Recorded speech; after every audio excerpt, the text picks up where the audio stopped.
अस्सलामुअलैकुम स्टूडेंट्स। तो आज हम बात करेंगे जी chapter number 3 periodic table chemistry 9th class का ये टॉपिक है जी। तो पीरियोडिक टेबल ये जो चैप्टर है इसके अंदर हम पीरियोडिक टेबल के मतलब पढ़ेंगे और उसके अलावा जो है कि कौन सी ऐसी प्रॉपर्टीज़ हैं जो कि पीरियोडिक टेबल के अंदर रिपीट होंगी या कौन सी ऐसी प्रॉपर्टीज़ हैं जिनके अंदर वेरिएशन आएगा। तो पीरियोडिक टेबल इसके अंदर एलिमेंट्स को कैसे अरेंज किया गया इसके मतलब हम पढ़ेंगे और जो प्रॉपर्टीज़ रिपीट हो रही है, रेपिटेशन ऑफ द प्रॉपर्टीज़ हो रही है, पीरियोडिसिटी ऑफ द प्रॉपर्टीज़ हम देखेंगे इसके। तो स्टार्ट करते हैं जी आज पीरियोडिक टेबल के मतलब। First of all periodic table होता क्या है इसके मतलब हमें पता होना चाहिए, फिर इसकी बैकग्राउंड हिस्ट्री की तरफ चलेंगे। तो पीरियोडिक टेबल क्या है?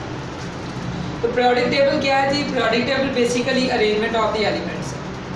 एलिमेंट्स कितने हैं जी? हमारे पास 118 एलिमेंट्स हैं। 118 एलिमेंट्स को अरेंज करना है। ज़ाहिर सी बात है 118 एलिमेंट्स को हम कहाँ पे कैसे अरेंज करेंगे?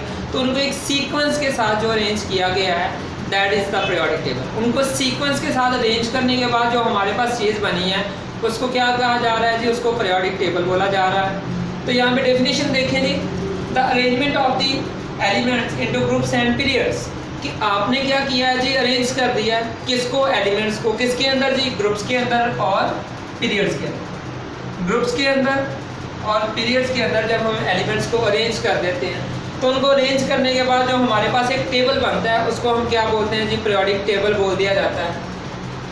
ठीक है जी। अब हमने बात की यहाँ पे ग्रुप्स की और second one is period. Groups क्या होते हैं, पीरियड्स क्या होते हैं, ये देखते हैं जी। अब जो पीरियोडिक टेबल है आपने देखा है, आपकी बुक के ऊपर मेंशन है कि किस तरह से लेफ्ट टू राइट हम जब मूव कर रहे हैं पीरियोडिक टेबल के अंदर, एक तो लेफ्ट टू राइट मूव करने वाले एलिमेंट्स का सीक्वेंस है और एक ऊपर से नीचे टॉप टू बॉटम जो है एलिमेंट्स की अरेंजमेंट है। तो ये जो टॉप टू बॉटम अरेंजमेंट है एलिमेंट्स की, उनको हम क्या बोलते हैं जी? उनको ग्रुप्स की फॉर्म में हम लेके आते हैं। और जो लेफ्ट टू राइट हम अरेंज करते हैं एलिमेंट्स को, उसको जो है वो हम पीरियड्स बोलते हैं। तो जो आपके पास ग्रुप्स है, वर्टिकल कॉलम्स जो हैं पीरियोडिक टेबल के अंदर, जो वर्टिकल कॉलम्स होते हैं उनको क्या बोला जाता है जी? ग्रुप्स बोला जाता है। और ये आपके पास जो है वो 18 ग्रुप्स है total. There are 18 groups. Total कितने ग्रुप्स हैं जी हमारे पास? 18 ग्रुप्स जो हैं वो हमारे पास पाए जाते। और उनकी नंबरिंग ऐसे 1 2 3 4 5 6 सो ऑन 18 तक चलती है। ठीक है जी। उसके बाद पीरियड्स आ जाते हैं। पीरियड्स क्या हैं जी? जो हॉरिजॉन्टल रोज है, लेफ्ट टू राइट अगर हम बात करेंगे एलिमेंट्स को अरेंज करने की सीक्वेंस के साथ, और जो लेफ्ट टू राइट अरेंजमेंट है एलिमेंट्स की उसको क्या बोला जा रहा है जी? यहाँ पे पीरियड्स बोला जा रहा है। ठीक है जी। तो पीरियड्स कितने हैं जी? हमारे पास टोटल 7 पीरियड्स। उसके बाद एलिमेंट्स को अरेंज तो किया गया सीक्वेंस के साथ। उसके मतलब डिफरेंट जो केमिस्ट थे, डिफरेंट जो साइंटिस्ट थे, उन्होंने अपना अपना जो है वो टेबल दिया। उसमें सबसे पहले जो मैदान के अंदर आने वाला साइंटिस्ट है दैट इज डो ब्राइनर। डो ब्राइनर ने क्या किया? अपना ट्राइएड का कंसेप्ट दिया। डो ब्राइनर ट्राइएड इसलिए इसको बोला जाता है। डो ब्राइनर ट्राइएड ने क्या किया? डो ब्राइनर ने क्या किया? उसने 3-3 की ग्रुपिंग की। उसने कहा कि 3 एलिमेंट्स का एक ग्रुप बना देते हैं। और वो ग्रुप कुछ इस तरह से था कि जो मिडल एलिमेंट था ग्रुप के अंदर, जो मिडल एलिमेंट था इसका मैस, मिडल एलिमेंट का जो मैस है that was the average of, अगर ये जो साइडों वाले 2 एलिमेंट हैं इनका एवरेज ले लें। ठीक है जी। जो mass of the middle element है it is equal to the average of the rest 2 element. ठीक है जी। रेस्ट 2 एलिमेंट्स जो हैं उनका मैसेज का एवरेज लेंगे। एवरेज लेने के बाद जो मैस बनेगा that will be nearly equal to mass of the middle element. तो इस तरह इसने 3-3 की ग्रुपिंग बना दी। जो डो ब्राइनर था इसने 3-3 एलिमेंट्स की जो है वो ग्रुपिंग कर दी। लेकिन ये जो डो ब्राइनर था इसका ये जो टेबल इसने दिया, जो कंसेप्ट दिया, इसको रिजेक्ट कर दिया गया। रिजेक्शन की वजह क्या बनी? क्योंकि इसके अकॉर्डिंग, इस कंसेप्ट के मुताबिक सिर्फ कुछ एलिमेंट्स ही अरेंज हो रहे थे। ये जो इसने दिया कंसेप्ट, इसके अकॉर्डिंग सिर्फ कुछ एलिमेंट्स अरेंज हो रहे थे, जिसकी वजह से क्या हो गया जी? इसको रिजेक्ट कर दिया गया। फिर उसके बाद जो है न्यूलैंड आ गया मैदान के अंदर। न्यूलैंड ने जो है वो पार्टिसिपेट किया। उसने 8-8 के ग्रुपिंग कर दी। अब जो न्यूलैंड था इसने लॉ ऑफ ऑक्टेव दिया। लॉ ऑफ ऑक्टेव का मतलब क्या है? उसने कहा कि अगर हम 8-8 की ग्रुप बना देते हैं तो 8 की जो ग्रुपिंग बनेगी उसमें फर्स्ट और 8th एलिमेंट जो है उनकी प्रॉपर्टीज़ क्या हैं जी, सेम होंगी, रिपीट होंगी। Every 8th element will show same characteristics as the first one.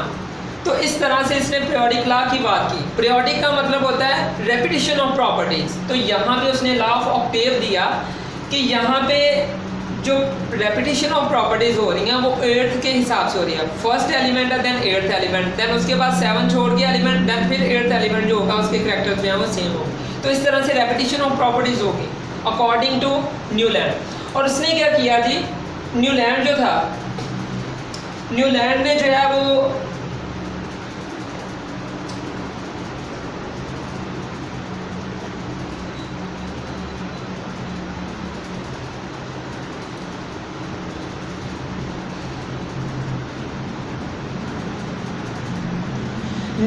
है म्यूजिकल नोट के साथ इसको कंपेयर किया। म्यूजिकल नोट्स, जैसे कि मौसीकी के 7 सुर हैं जी, आप लोगों को भी पता होगा, जैसे सा, रे, गा, मा, पा, ता, नी, सा। ठीक है जी। अब देखिए अगर हम इसको, ये यहाँ पे पहला है जी, दूसरा है, तीसरा है, चौथा है, 5वां है, 6वां है, 7वां और ये फिर 8वां। ठीक है जी।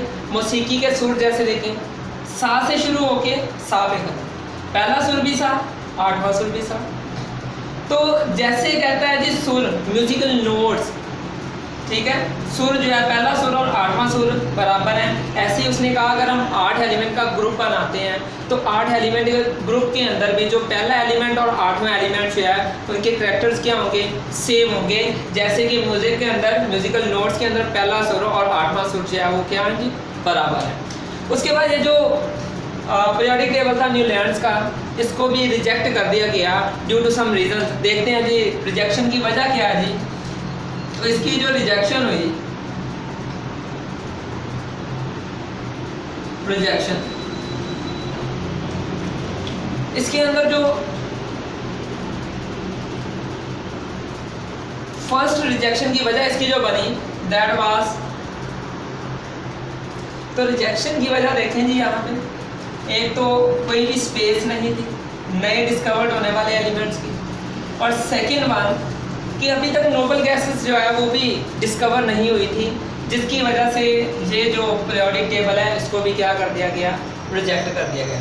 तो ये दो मेन रीजन थी जिसकी वजह से ये जो पीरियोडिक टेबल है जी वो रिजेक्ट कर दिया गया। इसके बाद जो है मैदान के अंदर आया एक नया साइंटिस्ट, दैट वाज मेंडलीव।